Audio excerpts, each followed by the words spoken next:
And yeah, it was great. It was great landing into Nashville.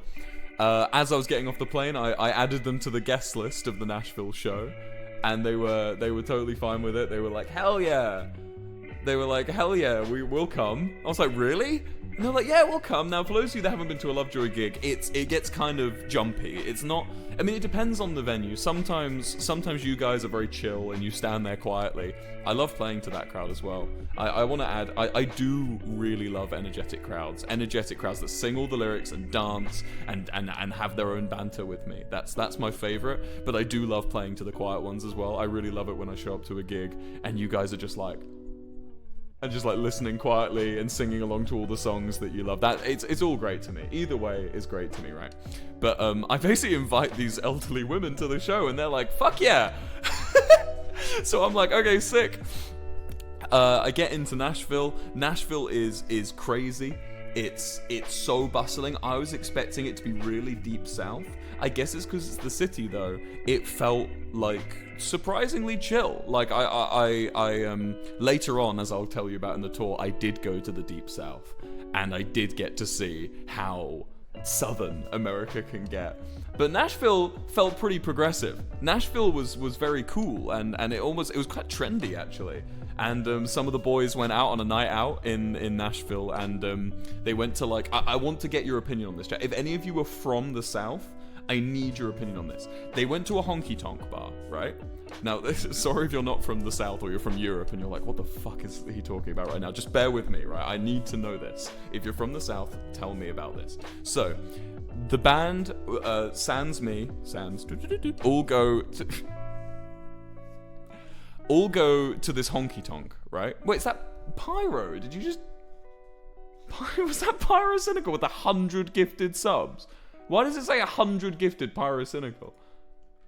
Fucking hell, man. If that's true. Hey, man, how's it going? I watched your new video, and I was waiting with bated breath to see my cameo, and fucking hell, you put me fucking 3 hours in, you bastard. Fuck you. No, it was a great video. I really enjoyed it. It actually inspired my D&D campaign. I looked up the wiki for the game and read through loads of the missions. It was loads of inspiration for my D&D. Thank you for including me. If that is Pyrocynical, anyone can put any name they want, I think, on the gifted subs. But yeah, either way, we're at a honky-tonk. If you're from the South, listen up, because I need your opinion. For those of you that don't know, honky-tonk is like a bar where people go and they dance around, and there's like incredibly talented musicians all playing absolutely sick, like amazing country music. Like, they are just like the most talented motherfuckers you've ever seen, right? Like, it was kind of like, it was worrying knowing that we had to play a gig in the same city the next day, because I was like, oh god, if everyone in Nashville's a fucking incredible musician like this, we're fucked. Anyway, the boys all go, sans me, to a honky tonk, and it's like they're asking for recommendations, right? And at one point, Joe goes up and he's like, I want to do a recommendation. Joe's a massive Johnny Cash fan, right? He goes up and he says for the recommendation, he puts $5 in the cup and he says, can we get Ring of Fire? And the guy goes, yeah, you sure? And he goes, yes, I want Ring of Fire. And he goes, okay.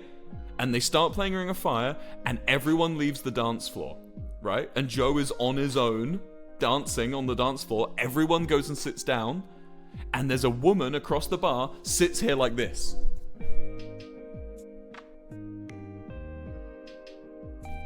Just fucking shaking her head at Joe.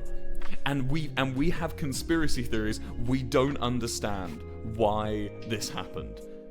If anyone's from the South, please explain why. Is it like a Johnny Cash thing? Joe came up with the conclusion that this might be like a cool country club, a country like bar, you know, for like cool, it's like for like law-abiding country music, and like Johnny Cash is like a criminal country or something. I don't know. It was weird. We tried to look it up. I'm from the South and I don't know. Probably because Johnny Cash is the most tourist thing. That's the thing. They were playing other mainstream country music. It was just they weren't playing Johnny Cash. So she's just a Karen. No, but they were all pissed off. Probably because he's British. Look, okay, you don't bring xenophobia in. I don't think they knew Joe was British. I'm from Nashville and I don't know. Okay. Is this some kind of conspiracy? Did we go to some weird honky tonk where they hate Johnny Cash? What is that about? I don't think the Southerners like Johnny Cash. Oh, okay. Johnny Cash is overplayed, maybe too mainstream. See, that's what I was saying, but apparently no. Oh, thank you for the $20. Ocubler, thank you for the $20. Yeah, it's not respected. It's probably just because he's British. Okay, so I'm getting you're making me not like Nashville, guys. What the hell? I thought it was just friendliness. I thought it was just they were just like it was like criminal country. It was a word I heard thrown around. I don't know if that's a thing, but anyway. So we played the show in Nashville, and you'll never guess who fucking turns up. It's your girls, the two on the plane. They're fucking there. They're fucking there. At the end of the show, I say, look, I invited 2 people from the plane. If they're here, can you speak up? And I hear these 2 people at the back go, "Wah!" And it's fucking them. They came. Legends. Anyway, we couldn't stay in Nashville for long after that. So we hopped on the bus, which, by the way, the bus this time I much preferred. The bus is sick. Let me tell you about our crew, who I'm actually seeing in 2 days. For those of you that don't know, I'm flying out to Chicago. literally not tomorrow, the next day, on Monday. Oh, Tuesday, sorry. I'm flying out to Chicago for Lollapalooza. So, yeah. I don't really stop, chat. I'm sorry. But, yeah, the American tour group, we have Ben, who does he's our tour manager. He is absolutely sick. He's so cool, and we were all I don't know if Ben even knew this, so apologies, Ben, if you're finding out this first time. We were all calling him Handsome Ben because he's just an incredibly handsome man. He's always wears these sleeveless shirts with these tattoos, and he's just always got this massive grin, and he's Wilbur stay-at-home challenge failed. Makes it sound like I'm on a house arrest. But yeah, Ben is sick, and he always does this thing where he'll like walk in, and the way he'll like try and get everyone's attention, he'll just go. And we love it, and he always goes, classic is this thing. Anyway, we had Ben, we had John, who's like this rugged rugged like West Coast, Northwest, Pacific Northwest, there we go, I got it in the end, Pacific Northwestern American, red-blooded. He loves nature and going on hikes, and he's all about preservation of American like the freedom to roam and go through the national parks and stuff. That's John. He's the sound guy. We have DD, who's the exact opposite end. He's East Coast.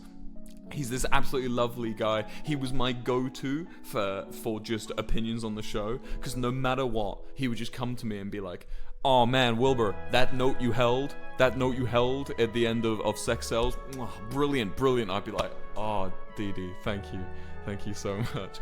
We had Michael, the lighting guy, who, by the way, remember all these names, they're coming up. We had Michael, the lighting guy, who literally didn't say much to me the entire tour until right at the end, and I'll tell the story because it's very funny. But Michael was just based. He just got on with it and was just nice, and he just carried on and just vibed around. And then on the trumpets, Lou Hatev, thank you for the 5.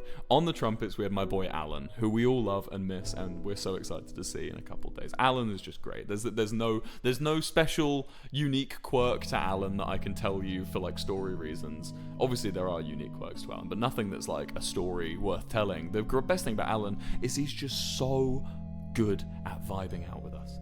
He's such a good vibe, and he fits in with the band so well. We love Alan. You're going to hear a lot more about Alan going forward in the future. We don't want to lose Alan. If you're hearing that, Alan, ask for more money.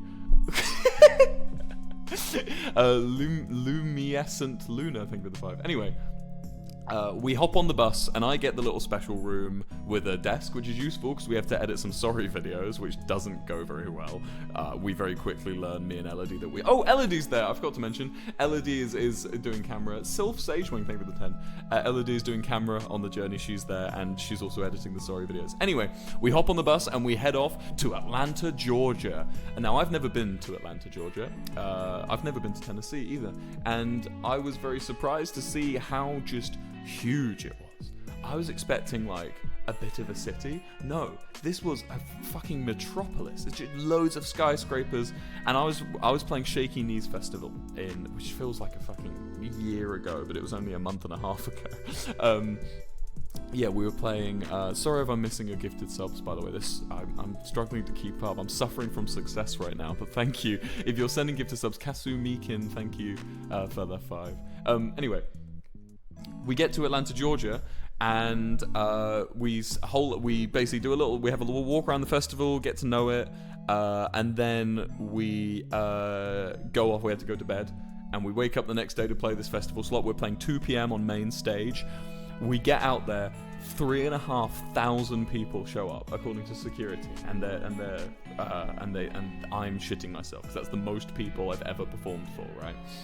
I would like to add as well, I've got a spreadsheet of all of the shows that we've played, and that fucking spreadsheet I want to share because I'll share it after our final tour of this year, the Wake Up and It's Over tour. But currently, this year alone, we have sold 62,700 tickets, which is ridiculous. The fact that you guys that's more than the people who are watching this stream right now. That is... Wait, is it? Yeah, that is 10,000 more. That is ridiculous, chat. To the idea that I could even sell 1,000 tickets, let alone 62 times that amount, and that we're not even finished yet. We've got like 20 more shows to go. I can't thank you enough, and that money all goes back into making our shows bigger and better, and we hope that next time we play a tour we can have a fucking massive screens and shit. You guys are amazing, and I'm trying to pay it forward as much as I can. I'm sorry, I'm just so busy. Anyway, we show up to this show. Also, that number I ascertain through Wilbertism. Thank you for the 5. That number I ascertain through asking security guards at festivals as well. So festivals, it's one of those ones where you can like walk in, you can like come and go as you please. I ask security guards after like, how many people do you think were there? And they're normally pretty good. And like the tour manager sometimes can help. That's how I figure out the numbers for those shows. Anyway, we play the show in Atlanta. We play a short show because it's our first time and we're very scared playing main stage in front of all these people that have shown up. And so we only play a short one. I think we had a 40-minute slot and we played 32 minutes. Like that's kind of a piss take, and I'm sorry. We should have played longer. But I look back at that and I'm like, yeah, I was so scared, and I knew I had a whole tour ahead of me. I couldn't be blowing out my voice in the first fucking show, like the second show of the tour. So yeah, we only did a short one that time, but it went really well. And I immediately, that's clickbait, fuck off. And I immediately got to then go and watch The Killers, the fucking Killers, one of my favorite bands of my life, like growing up, were playing on the exact same stage a couple hours after us. Brandon Flowers, the lead singer of The Killers, was stood right where I was stood a few hours earlier, singing into the same microphone stand that I was singing into. Brandon Flowers, I know you ain't here, you can't hear me, but bro, that was a fucking honor. I wish I could have met him afterwards. That would have been so great if I'd met him. And The Killers, they put on a great show. They played so long, they cut the audio on them because they were playing too long. So we had to sing the remainder of the songs for them. But yeah, that was cool.